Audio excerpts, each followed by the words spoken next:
BNP এবং আওয়ামী লীগের বহিষ্কারটা অনেকটা ফানি ভাতের নাস্তার মতো। এই দুই দলের এ পর্যন্ত কত বহিষ্কার দেখলাম, কত বহিষ্কার আদেশ প্রত্যাহার হতে দেখলাম।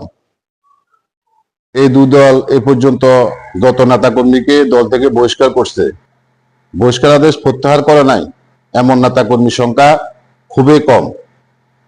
অনেককে দল থেকে বহিষ্কার করে আবার বহিষ্কার আদেশ প্রত্যাহার করে দল থেকে নমিনেশন দেওয়া হয়েছে। 5 আগস্টের পর তো আওয়ামী লীগ তাদের সকল পর্যায়ের সকল নেতাকর্মীর বহিষ্কার আদেশ প্রত্যাহার করে নিয়েছে।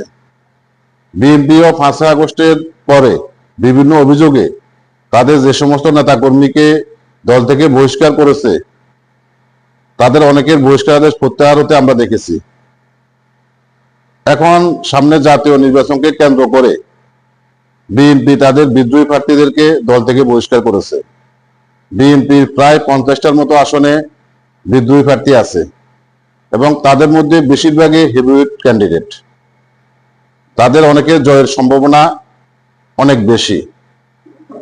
আমি আজকে আপনাদেরকে একটা কথা বলে রাখলাম, বিএনপির যে সমস্ত বিদ্রোহী প্রার্থীরা স্বতন্ত্র নির্বাচন করে এমপি হয়ে আসতে পারবে, বিএনপি তাদেরকে দেখবেন দলের ঠিকই টেনে নেবে 2 দিন আগে বা 2 দিন পরে।